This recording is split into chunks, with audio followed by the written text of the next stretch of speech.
television. So you may not be able to see all of it, but you might be able to get in most of it. This evening we have with us Dr. James Bynum, who is a professor at Drury College, and he has been there since 1967.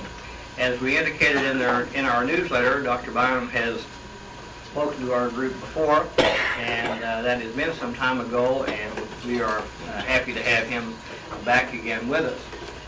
For those of you who are new and perhaps do not know Dr. Bynum from our previous introduction, he is was born in Illinois in the foothills of the Ozarks.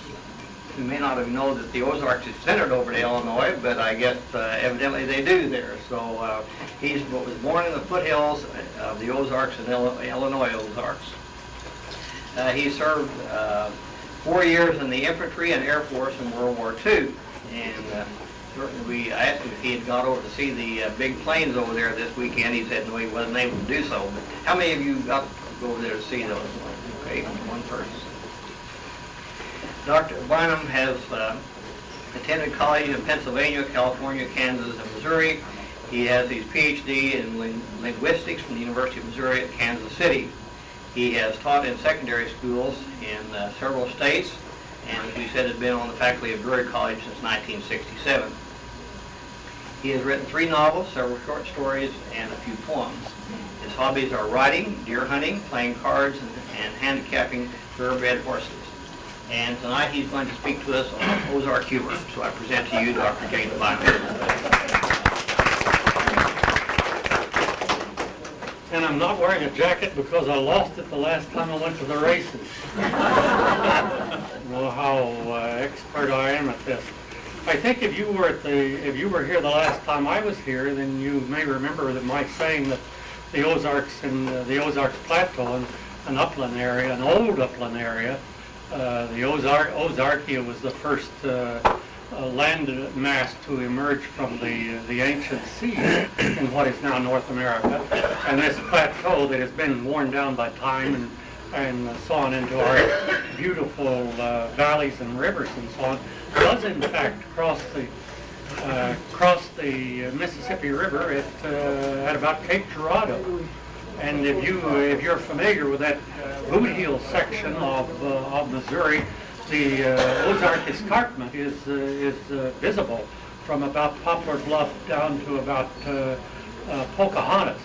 Some geologists, I understand, think that the plateau may go as far as southern Indiana, and certainly if you get over around Terre Haute and south, Evansville, I guess, and south, you get something of the same terrain here. And I assume that the geologists would know what they're talking about. We were a long time ago, before it was fashionable to be Ozarkian, we were very proud of being Ozarkers. There's a little town where my aunt lived for years called Ozark, Illinois, and my father's family homesteaded a section of land and named the Ozark, what we call the Ozark foothills, for themselves. They were the Murray Bluffs. So if you know anything of the area a little bit south and a little bit west of Carbondale, then you know about the area that I am from originally. And I think this never changes. I don't mean to say that. Of course it never changes. Well, of course it is going to change, isn't it, when this thing happens December the 3rd or whatever it is.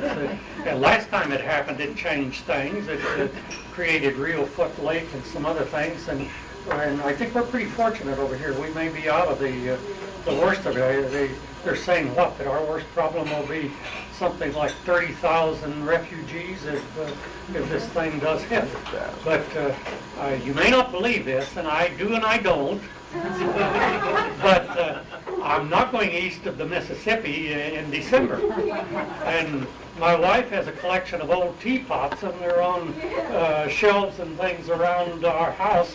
And we're going to wash those December the 3rd or sometime the 1st. And we're going to leave them sitting on the rugs on the floor while they dry. We're not scared of them. But I understand that you cannot reserve a motel room in the area for that time. They're all reserved. Media people have made reservations for that. They're going to try to be there when this thing occurs. Well, he's been accurate enough to scare the heck out of me. Well, not what we came here to talk about. Maybe you will talk about this one day, or bring a geologist over and talk about that. Probably after it's too late. We're all sitting over here in this plateau. This old plateau of ours is fractured in 10,000 ways and so on. It's good to be an Ozarker. It's good to be in the land of the. I think Queen City of the Ozarks is pretty well named. I think this is probably the center and the capital and so on. It's a nice town and it's a beautiful area. I've lived in the Pyrenees and I've lived in the snowy mountains of Australia, and I think of all the places I've been, the Alps and the Rockies and the coastal ranges and so on, this is the best place. The Rockies and the Alps scare the heck out of me. The Pyrenees are good. If I didn't live here, I would live in the snowy mountains or in the Pyrenees, somewhere in Spain. I think it's friendly and it's. I think that's what this has going for it.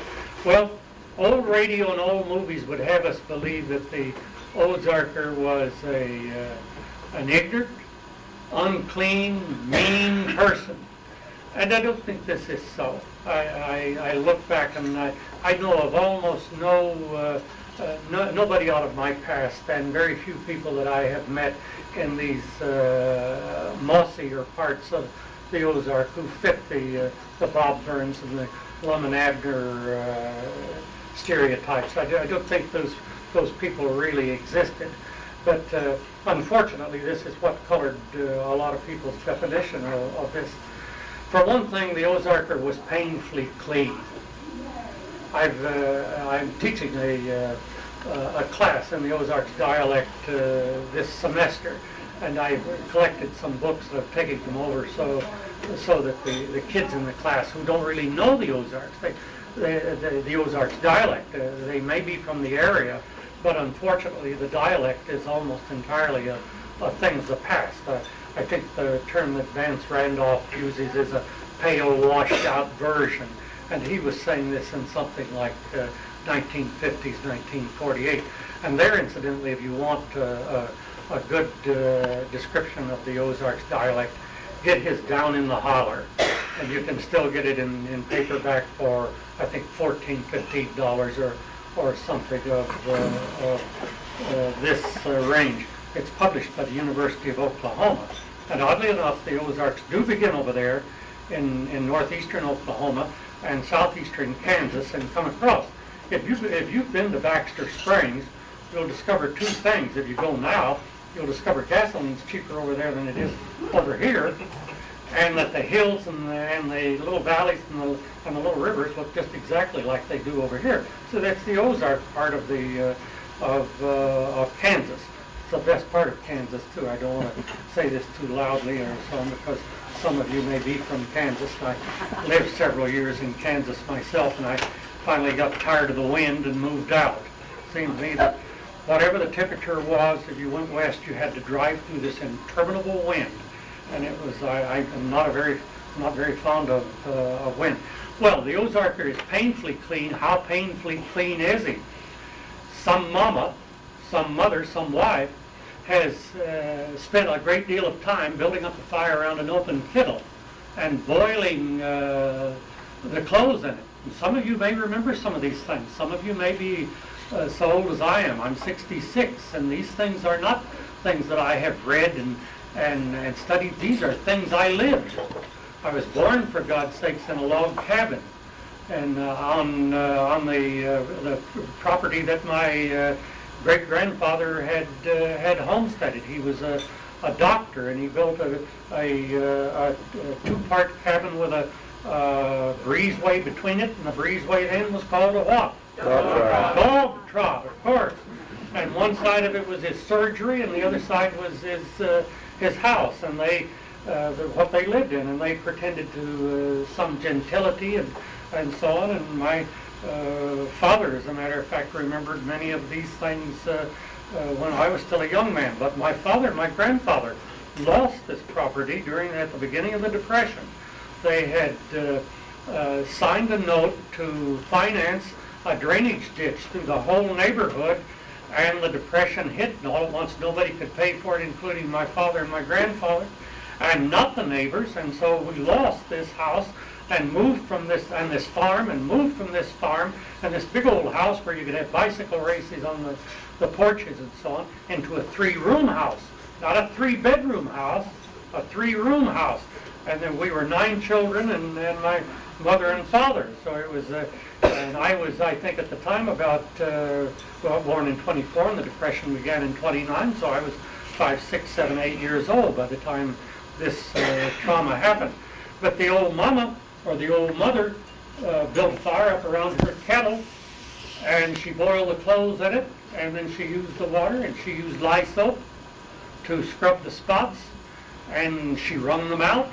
She did it on a corrugated washboard. She wrung them out by hand, and she dipped them in clear water to rinse them, and she wrung them out by hand. And if they were white, she dipped them in a bluing water and wrung them out by hand. And then if they were such as needed it, she dipped them in a starch water and wrung them out by hand. And then she shook them. And then she hanged them, or hung them. They hanged people later on, I guess. She hung them on the clothesline in the sun and the wind, and they dried some, and she ironed them. And she ironed them with a sad iron. And you know why it's a sad iron, don't you? Because it's one of the saddest things you do during the week. Here's this old iron with a handle that goes from iron to iron. How many of you remember those irons? And it's not fair if you bought one at an auction and so on. That's not remembering it. That's cheating on it a little bit.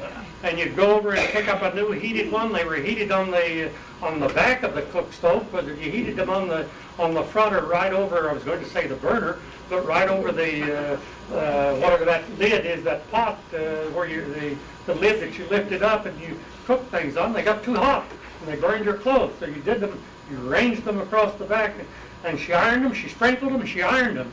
And she did these things, she washed and she ironed in the same day generally, because if they sat in a basket overnight, they didn't iron very well. And some of you remember this.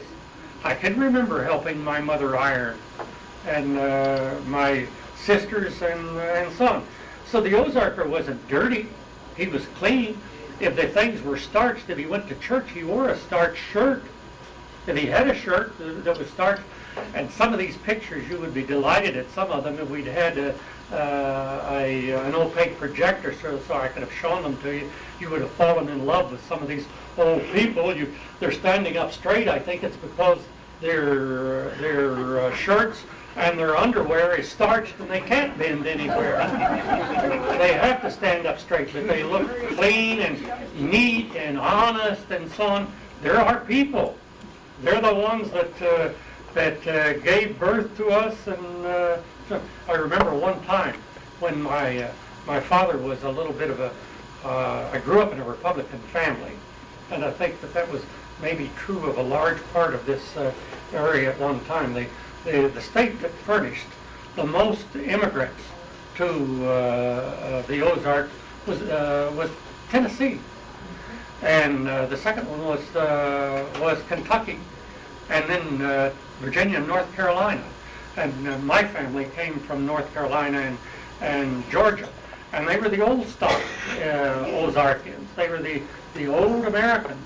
My family came into Savannah, Georgia, in the late 1600s, the early 1700s, and this was true of most of they were called when they came in here old stock Americans.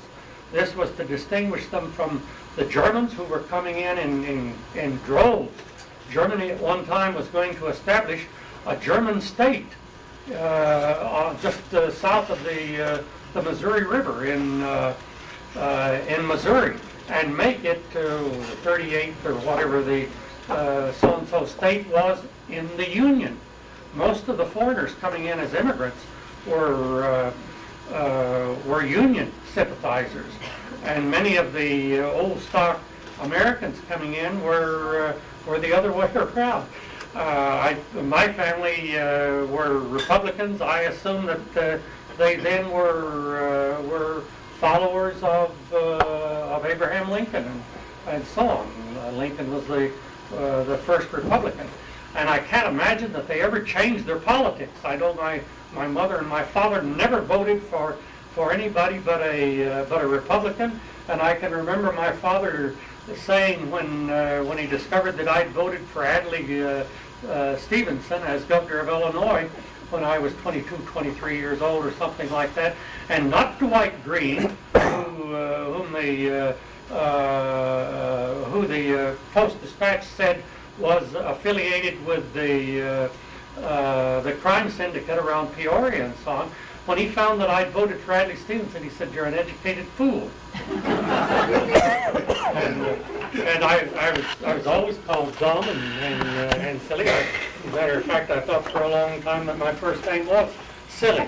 You know, it's like, what's your dog's name? His first name is Down, and his second name is Damn It.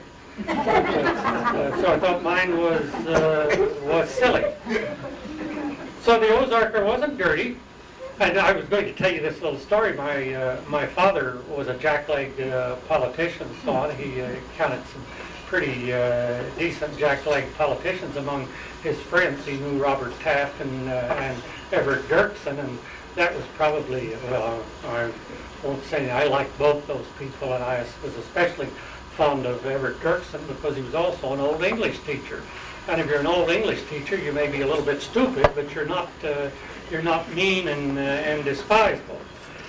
So my father was on the board of equity, or whatever the heck this was called then, and he had to meet with this group to decide people's taxes or something once or twice a week. And so he had this one pair of trousers, and my mother would wash these, and my sisters would iron them. And one day, lo and behold, my father put them on, and my sisters had ironed them, not with the creases to the front, but with the creases over on the side seams. And by dab, they were the only thing that were clean, so he wore them. And, could have. If he did it now, he would probably start a new style. Or if you cut your hair in an X, you'd probably start a new style. So the Ozarker wasn't dirty, and he wasn't mean. He was kind and generous with what he had. He wasn't penurious and selfish and mean. He didn't have much, but what he had, he shared. He was a little bit jealous of what was his, so that his land became a synonym for him. He said, "You can't go across me. You can't take this telegraph line or telephone line across me," meaning across my land. But he identified with the land. And I do that, and I would suggest that some of you do. It's almost a ritual in the spring. I live right over here in the middle of Springfield. At some time during the spring, I've got to dig my toes in the dirt someplace. It's the reaffirmation, I suppose, of my beginning. And the Ozarker wasn't ignorant. He was a bright guy. He was taught by the little mountains and the valleys he lived in to look at things. And he looked all around him. This was why he lived here. He liked the vista that changed. He liked the Warren Hills. The old stock American, the Ozarkers who are descended from the earlier Americans were typically not southeastern Englishmen.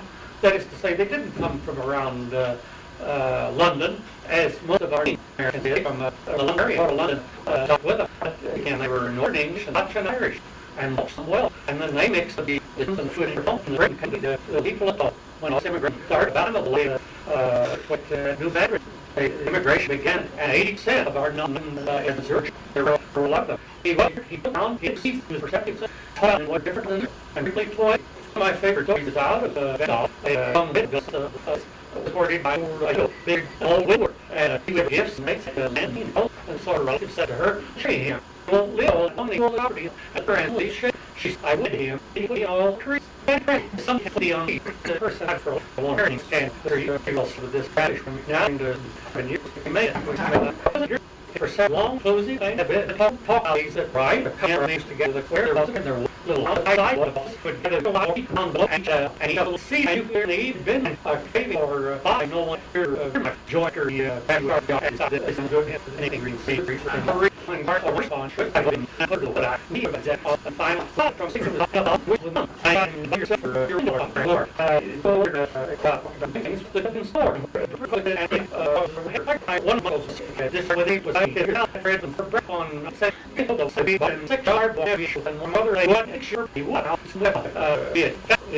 We on business, I don't more and what it's basically going to be cream dish that for you. The old side. He said, I've tried nothing and I've tried light bread, and light bread beats the hell out of nothing. and I think this is probably true. He was the Ozarker was not at all reluctant to express his opinion, and it was always a good, strong opinion, and it was always novel or new and different. And going back now and reading the things that they talked about and the things they said, as I said, these things are gone. They're almost totally gone under the influence of television and radio and the telephone, and the people from Michigan and Ohio and Indiana who have so much money that they can come down here and teach us to say creek. These little streams that run through the woods are creeks. I believe that. They were always creeks to me, and I think they probably always will be creeks to me. Well, he could say something in a way that was new and novel, and people appreciated them. I had these old friends, an old German couple in northeastern Arkansas, where the Black River or the St. Francis, whichever it is, an old river meanders and so on. And then in flood stages, they cut across these, and those geologically these are oxbows. But the Ozarker never called them in that part of the country. Never called them oxbows. He called them bays. Because he was probably influenced by the Cajun business, the bayous of Louisiana and so on, and used to go down there and visit them. The biggest fish caught at Bull Shoals one year, the guy won a motorboat for it. The biggest fish was caught in what the heck is the name of this, Spoon Pond or something, just out of Hoxie and Walnut Ridge, Arkansas. And the old barber had this huge bass up on his wall, and he'd laugh and tell you about catching that, a swan pond, catching that out of Swan Pond, and knowing that he had something big and important, and putting it on ice and taking it over to Bull Shoals or wherever it was, and renting a boat and going out and catching this big bass in Bull Shoals. That was the Ozarker. He didn't mind at all taking a little bit of advantage of you if he could do it in an area where it didn't compromise him too much and didn't hurt you a lot. You were going to give the money away or the boat away anyway, so he might as well have it. That old barber down there to tell about this and show you that and laugh and so on. But the thing that impressed me was this old German family's Ozark kids. Grandma Cope would go around and drink the coffee that people left in their cups after they had eaten their meal. And this disgusted her kids. They said it was blue coffee, and it was colder in crowd anyway. And I don't drink coffee, but I'll bet if I did, that would sure give me some pause about, give me some notions about Grandma Cope's blue coffee. So they had these expressions that they invented on the spot. They were not cliches. They were not things indigenous to the region, and so everybody who lived there knew them and used them and so on. If it was hot, how hot was it? It was as hot as a banty hen laying a goose egg. Well, I never would have thought of that. But now that I think of it, it does seem a mite arduous and probably warming. And a proud girl. There was a girl who was very vain about her looks, and how proud was she? She was as proud as a peacock with two tails. Now that's getting it down pretty cogently, isn't it? Isn't that saying precisely, isn't that getting the pith of the matter? Mary Louise Rowan talked about how angry her husband was when he came in from plowing and she didn't have supper ready. Mary Louise said, he could have found a frog in the buttermilk and been happier about it. Well, if you ever found a frog in the buttermilk, you're not apt to be very happy, I think.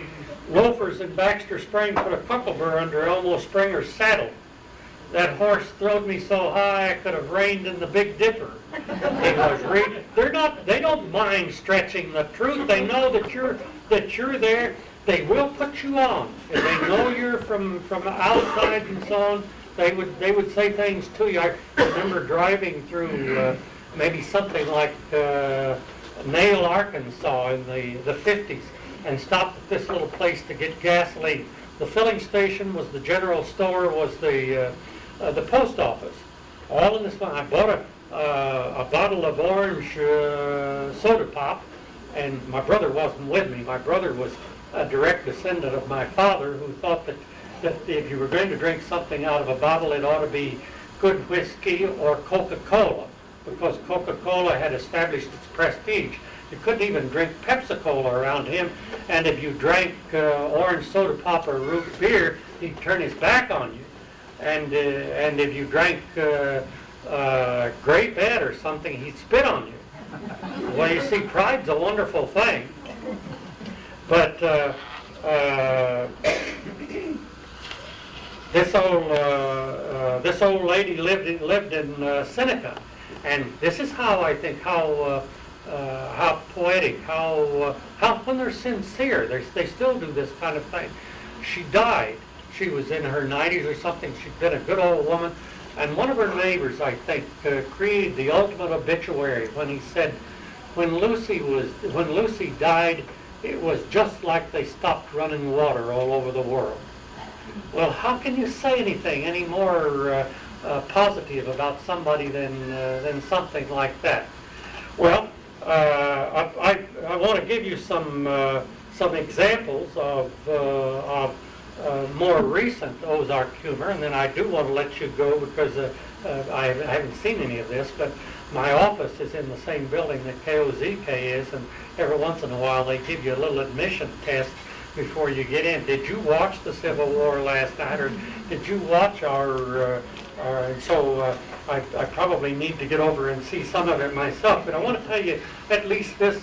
When we were teaching a seminar in Ozark Folkways, and we invited this old man, a Springfieldian, I don't know what his name is, to come in and to show our class how to tie the original flies of the Ozarks. And he brought his equipment in and his stuff and set it up and was showing us how to tie these things. And while he did this, he told us this story about a man. He said he used to be a comb salesman. Now, you see, this is the Ozarkers, so you take some of this with a pinch of salt, and then you still doubt it. So he used to be a comb salesman, and he went out on his route one day, and he met this man who was a button salesman. And this is ironic, because he saw this man later on, and the man had a big black eye. And he said to this man, "How did you get that black eye?" And the guy said, "Well, I have to tell you how he met. This is an important part too. He went into this hotel, and there was some convention in this little town, and all the hotel rooms were taken up, and there wasn't any left. And they said, 'We're sorry.' And he said, 'Sorry nothing, that won't cut it.' He said, 'Every time I come through here, I stay here, and you're obliged to find me a place to sleep.' And they said, 'Well, that's all right.' They believed that too, because they were Ozarkers also. And so they said, 'Well, there's a man upstairs, has a room upstairs that has a double bed in it. And we'll ask him, and if he doesn't mind, you can share that double bed with him.' And he said, 'Well, I'd rather sleep with a wet dog than a man, but if that's my only choice, I'll take it.' So they asked the man, and he said, no, it was all right. He could sleep with them. So they became good friends, and their wives and their children became good friends, and they used to go fishing together. So, you see, when he saw this man later on, he had this big black eye, and he felt comfortable asking, "How did you get the black eye?" And the guy said, "I don't want to talk about it." And he said, "No, we fish together, and our wives visit together, and our children and so on. How'd you get that black eye?"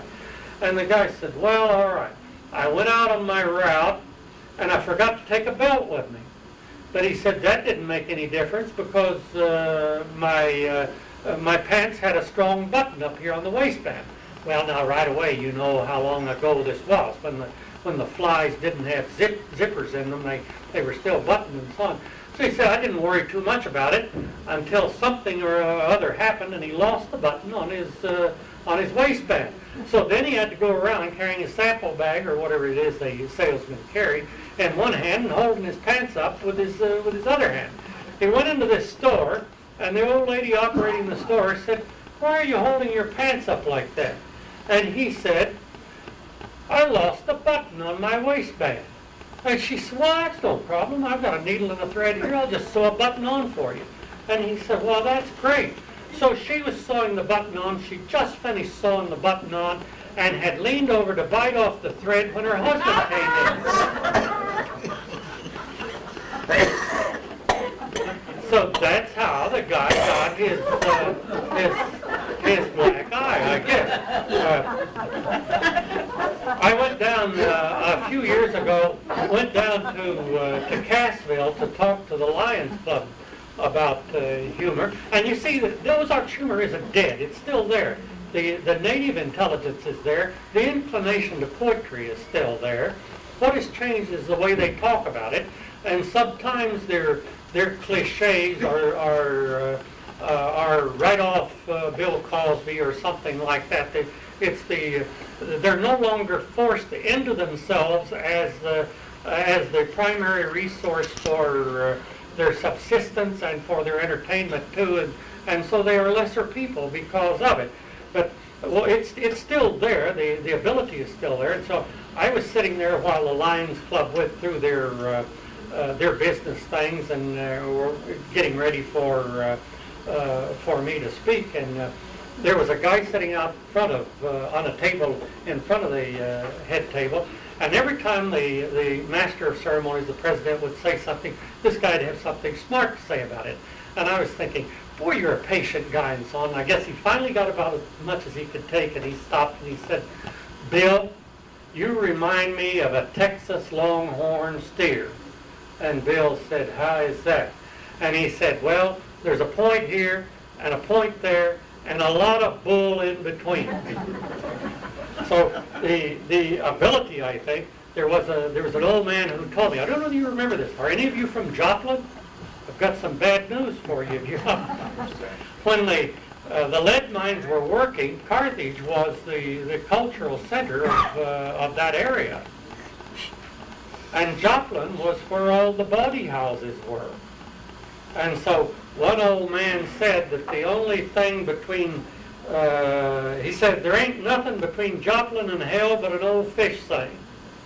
Not very strong defense, I'd say. Now, along 100 years later or so, or 50 or 25, comes Carl Sandburg, and he says, there isn't anything between Amarillo and the North Pole but a barbed wire fence, and it's down. Well, Carl Sandburg wasn't one of us. He was a Middle Illinois prairie dog or something, and didn't have... One more story I want to tell you, and then I am going to get out of here. This is a true story, too. In the 1880s, 1890s, you probably know quicker than I would, Mr. Crittenden was governor of Missouri. And he had married, and he'd fought he'd been, I think, a cavalry captain in the Union Army. He came from a typical family that was divided between the Union and the Confederacy, but I think that one of his uncles and he were Union officers. One of them was a brigadier general, and the other one was a brigadier general in the Confederate Army. But he had married. He later became, after the war, he became governor of Missouri and married, and his wife died. And so he went to her father and mother, who she was one of 3 daughters, and after the funeral and so on, and he said, I would like to marry your second daughter. And they said, well, all right. And so he married her, and she died in childbirth. And so, you know, it was maybe physically a weak family, but it had money or prestige or position or something, or good-looking women probably. So he went back and he said, can I marry your third daughter? And the old man said, yeah, but you ought to know this. The old lady's already spoken for. That's a true story. And there are hundreds and thousands of them.